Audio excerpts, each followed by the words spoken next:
Up next in the broadcast, North Korea makes another offer to South Korea to start playing nice again. Pyongyang calls for both sides to halt military provocations and end slanderous comments. The Foreign Affairs Committee of Korea's National Assembly passes a resolution condemning Japan's recent review of the 1993 Kono Statement, which acknowledged Tokyo's wartime sexual slavery. And in the aftermath of the ferry disaster, President Park's approval ratings have slipped from nearly 60% in March to around 48%, which marks her worst opinion performance since taking office. Primetime News begins now.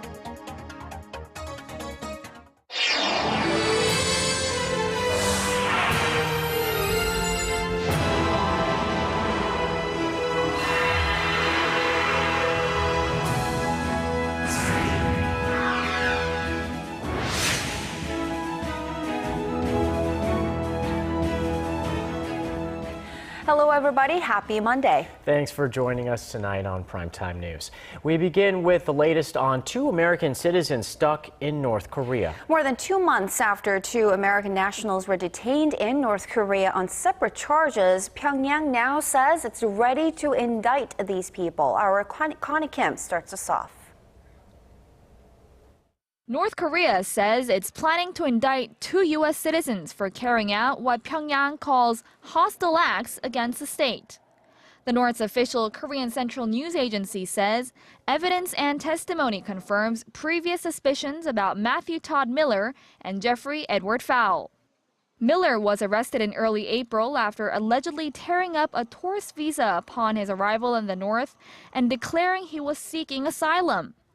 Fowle entered North Korea the same month. State authorities say the 56-year-old man was detained for so-called inconsistent acts, reportedly for leaving a Bible at the hotel where he was staying. Investigations into the two men will continue, and a North Korean court is expected to mete out punishments after their respective trials. Miller and Fowle represent the second and third U.S. citizens currently detained in the communist state. Korean-American Kenneth Bae has been in custody since November 2012 and is currently serving a 15-year sentence of hard labor under charges of trying to overthrow the government. Connie Kim, Arirang News. And North Korea sent an offer across the demilitarized zone on this Monday, calling for an end to all cross-border hostilities as well as slanderous comments. We have heard similar proposals in recent months, which have fallen apart shortly after they were made. But as our Shin Se-min reports, Monday's offer differs from the rest in at least one aspect. No military provocations from either North or South Korea starting at midnight this Friday, July 4th. That was a proposal made by the North National Defense Commission.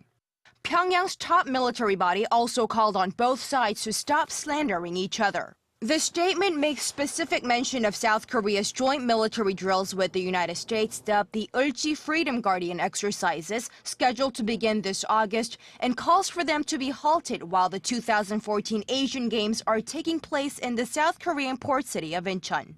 The North has previously said it would send athletes to the event, which runs from September 19th to October 4th. And experts say Monday's offer had Chinese President Xi Jinping's visit to the South later this week in mind. With President Xi's visit to Seoul, the North is trying to put the blame on the South for not expressing its will to ameliorate the stalled inter-Korean relationship. Pyongyang is also showing its discontent over the continuous joint military exercises between Seoul and Washington by mentioning the Ulchi Freedom Guardian drills. Other experts see the North offer as a conciliatory gesture, pointing out that it uses softer language than past offers of the same ilk. They also cited the timing of the proposal as it coincides with the joint communique agreed upon by the North and South on July 4, 1972, which outlined the steps for achieving a peaceful reconciliation. Shin Se-min, Arirang News.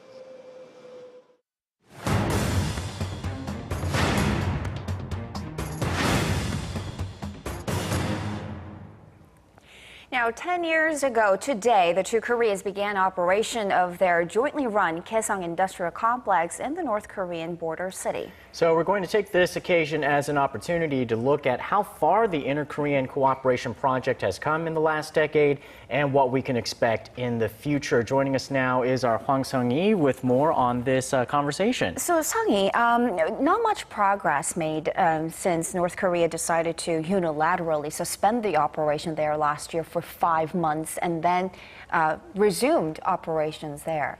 Well, Terry, the two Koreas did form a joint committee on the management of the complex following the 5-month suspension as a means to prevent another unilateral suspension of the joint business park. But experts point to the root of the problem.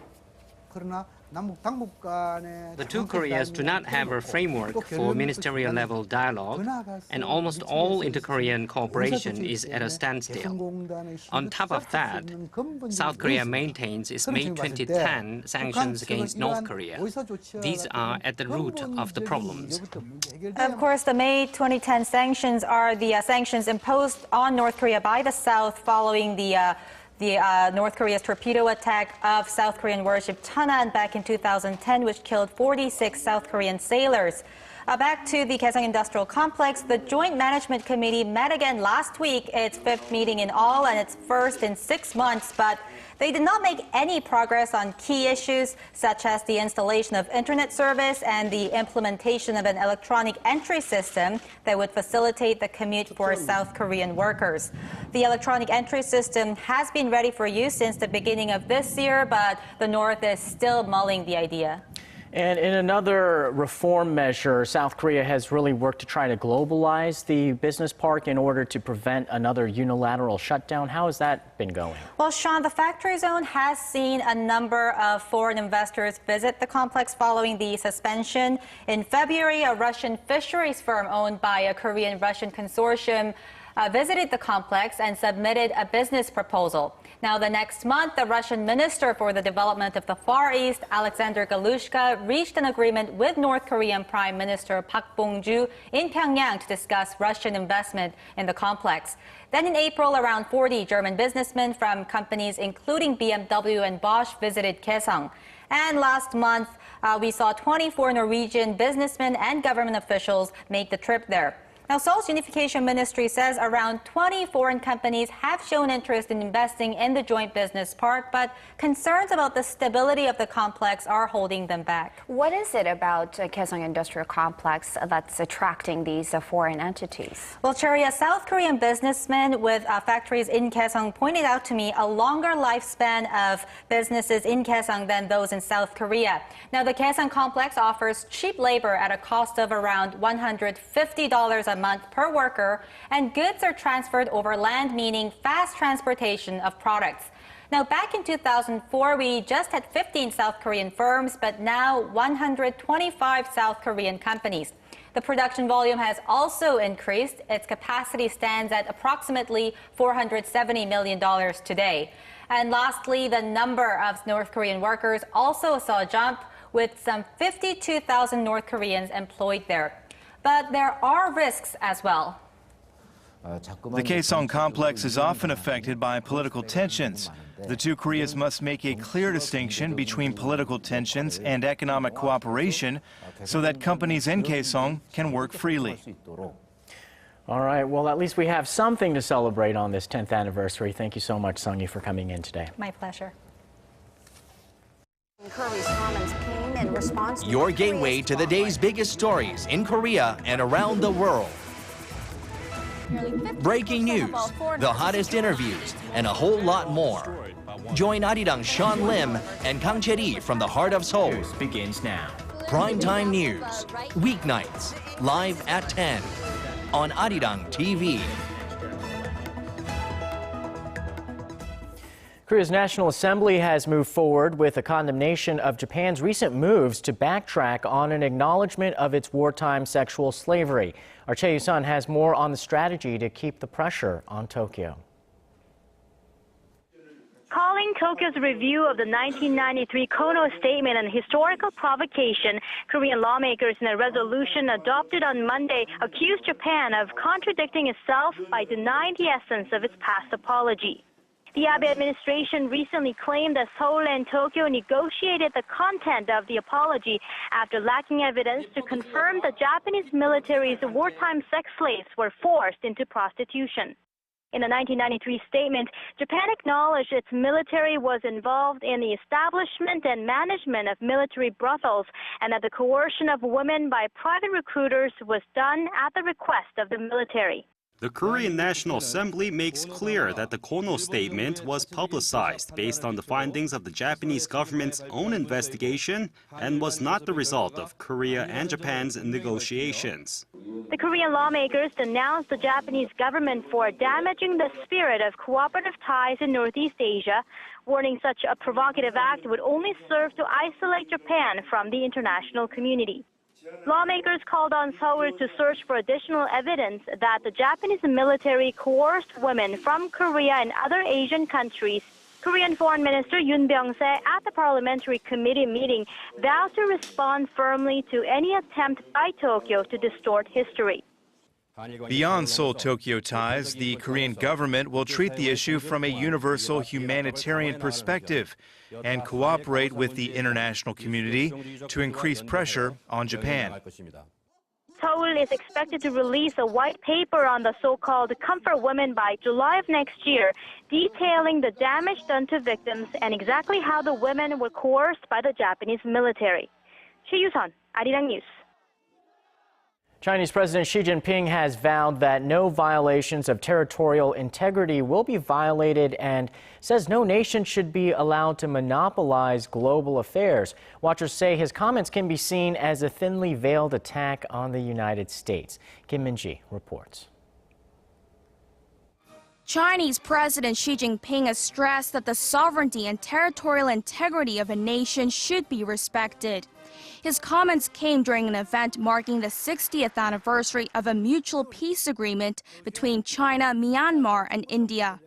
The 1954 agreement called for mutually respecting sovereignty and territorial integrity, as well as mutual non-aggression and non-interference in domestic affairs.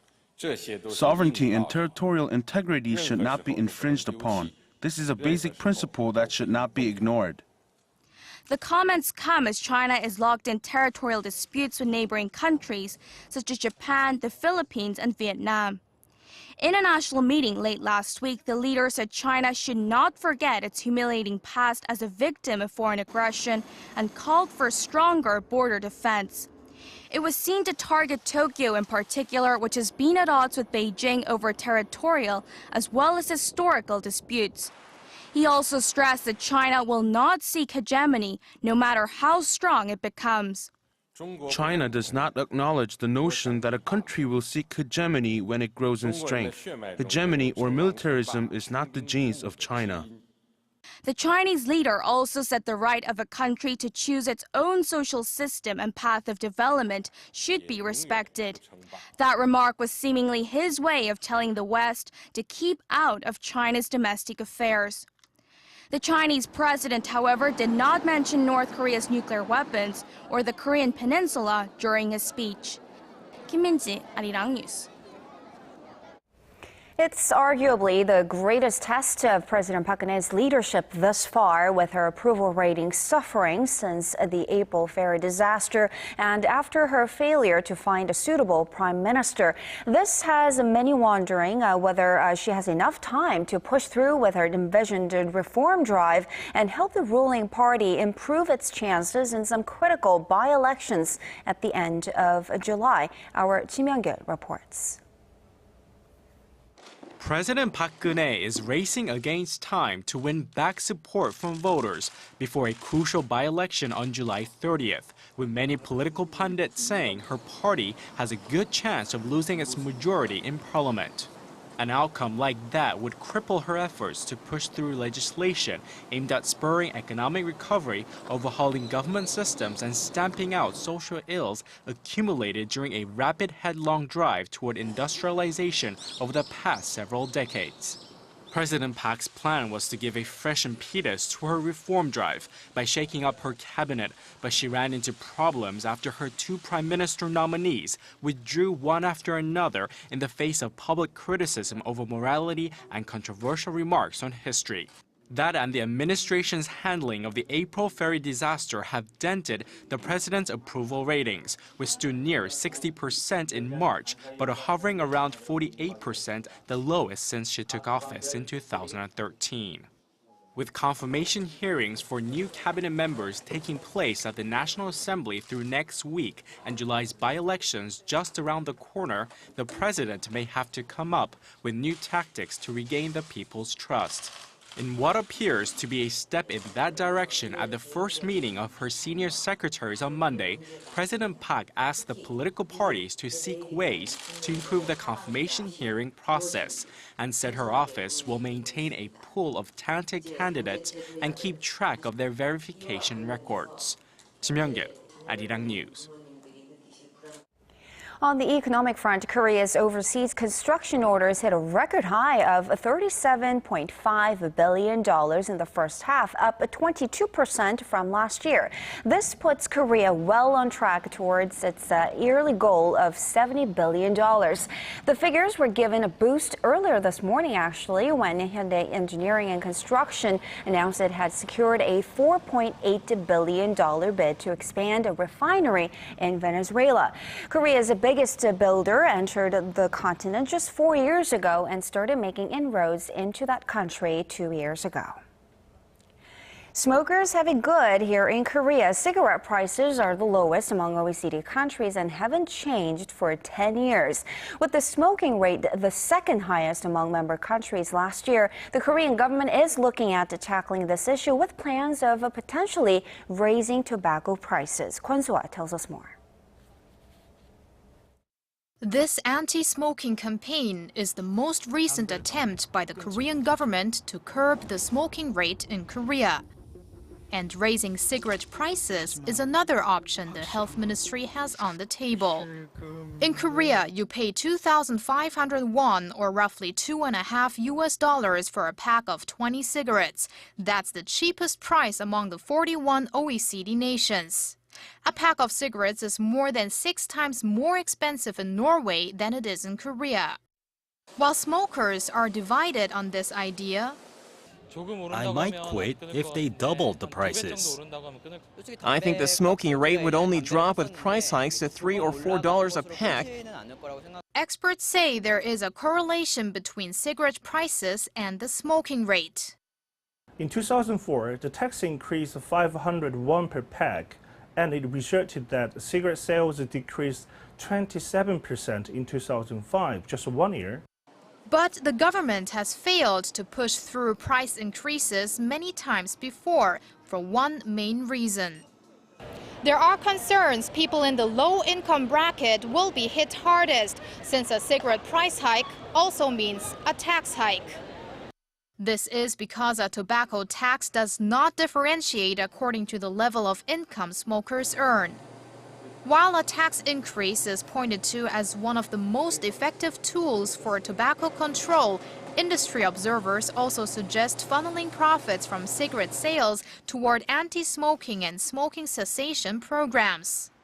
Korea's smoking rate was the second highest among OECD member nations last year. Kwon So-ah, Arirang News.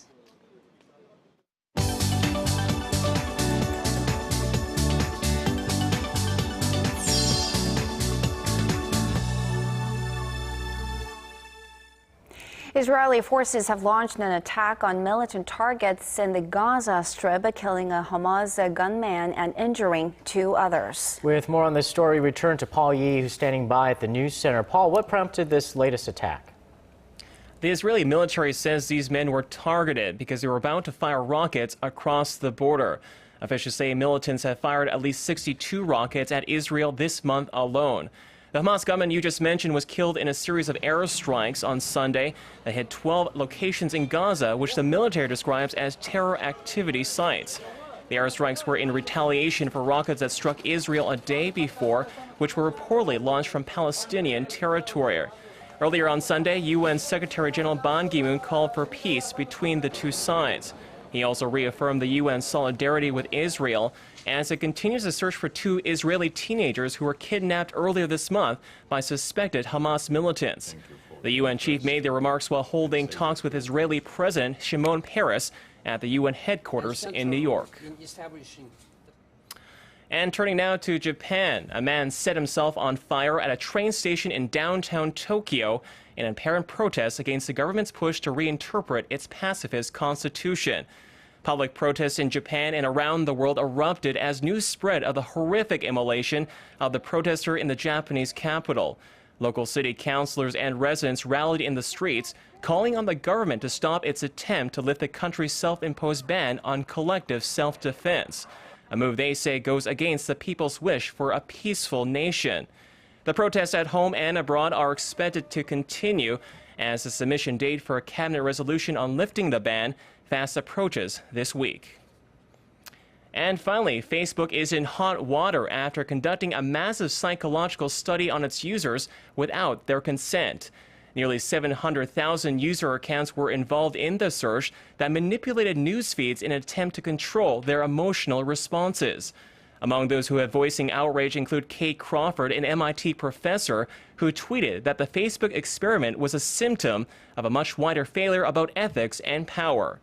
The research was jointly carried out by Cornell University and the University of California at San Francisco for 1 week in 2012. Facebook has defended its actions, saying it cares deeply about its users. And that wraps up our look at international stories making headlines around the world. I'll see you back here tomorrow night.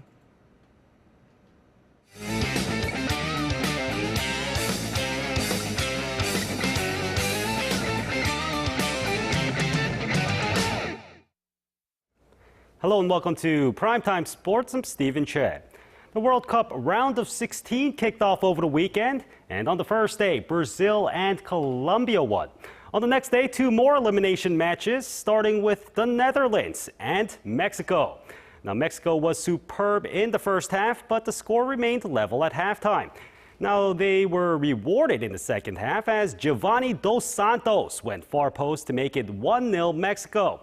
But the Netherlands offense gets back on track. Wesley Sneijder levels things up 2 minutes before regulation. Then Arjen Robben gets dropped in the box in the 94th for a penalty kick, which Huntelaar converted. And the Netherlands pulled off the comeback to beat Mexico 2-1. Meanwhile, Costa Rica took on Greece for a chance at the quarterfinals. After a slow start, Brian Ruiz found net for Costa Rica early in the second half, but Greece's Socrates Papastathopoulos shocked with a 91st minute equalizer, sending it to extra time. Now, despite Costa Rica being down 1 man, Greece couldn't take advantage, so then it went to penalty kicks. There, Theophanis Gekas missed the shot, and Costa Rica seized the moment to win 5-3 on penalties and advance to the next round. And ending off, the South Korea men's national football team arrived home via Incheon International Airport early Monday morning to little fanfare. Now, some supporters were there, but so were angry fans who decided to throw candies at them and held up disparaging signs. Addressing the press, manager Hong Myung-bo made an apology for the team's poor showing while staying mum on his future with the team. We received a lot of support from the people, and I feel sorry for not being able to fulfill their expectations. In regards to my future plans, I'm not in a place to comment on it right now, but I know I will make a good decision. Now, South Korea fielded its youngest World Cup team ever, and their inexperience was on full display in Brazil, despite Hong's best efforts. Now, hopes are high that the core group of young players like Son Heung-min, Ki Sung-yong, and others will grow and mesh together by the next World Cup in Russia. And that's all I have for now. This has been Stephen Che. I'll be back here later for more from the world of sports.